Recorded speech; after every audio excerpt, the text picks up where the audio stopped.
ইসলাম পরিপূর্ণ।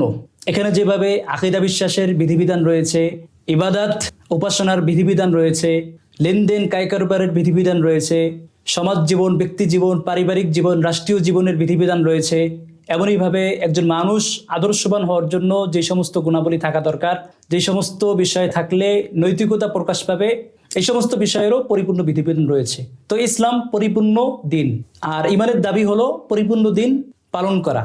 তো ইসলাম এই সকল বিষয়ে বিধান দিয়েছে, এই সব বিষয়ে পরিপূর্ণভাবে মানার নাম ইসলাম, ইমান। আল্লাহ তাআলা সূরা মাঈদার ৩ নং আয়াতে বলেছেন, আল-ইয়াউমা আকমালতু লাকুম দীনাকুম ওয়া আতমামতু আলাইকুম নি'মাতি ওয়া রাদিতু লাকুমুল ইসলামা দীনা। আজকে আমি তোমাদের জন্য তোমাদের দিনকে পরিপূর্ণ করে দিলাম এবং আমার নিয়ামত তোমাদের জন্য পরিপূর্ণ করে দিলাম এবং দিন হিসাবে ইসলামকে তোমাদের জন্য চয়ন করলাম। তো এখানে আল্লাহ তাআলা দিনকে পরিপূর্ণ করে দিয়েছেন। দিন এটি অবিভাজ্য। দিন মানা বলতে হলে দিন মানতেছি এটা বলা বিশুদ্ধ হবে যদি আমি পরিপূর্ণ দিন মানি।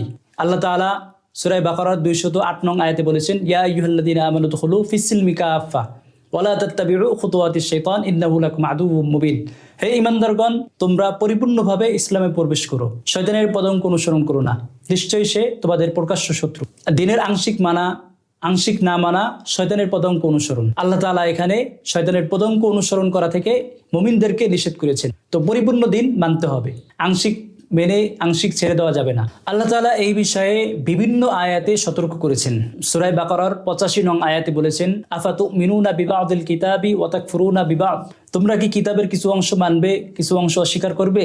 এটা হতে পারে না। আমাদের আলোচনার ভিত্তিতে যে পরিপূর্ণ দিনের পরিচয় ফুটে উঠেছে, এর সাথে সংখ্যাগরিষ্ঠ মুসলিম দেশে প্রচলিত ধর্মনিরপেক্ষতা সাংঘর্ষিক। ধর্মনিরপেক্ষতার আবিধানিক এবং পারিভাষিক অর্থ তো বলা যায়, কিন্তু এর প্রায়োগিক সুনির্দিষ্ট অর্থ বলাটা মুশকিল। কামাল আতাতুর্কের ধর্মনিরপেক্ষতা এবং রজব তৈয়ব এরদোগানের ধর্মনিরপেক্ষতার মাঝে অনেক পার্থক্য আছে। এমনইভাবে আমাদের দেশে প্রচলিত রাজনীতিবিদ, নাস্তিক এবং আস্তিকদের ধর্মনিরপেক্ষতার পরিচয়ের মাঝেও পার্থক্য লক্ষ্য করা যায়। এখন কেউ ধর্মনিরপেক্ষতাকে আদর্শ হিসাবে গ্রহণ করলো, আর কেউ অবাঞ্ছিত মনোভাব নিয়ে বাধ্য হয়ে গ্রহণ করলো।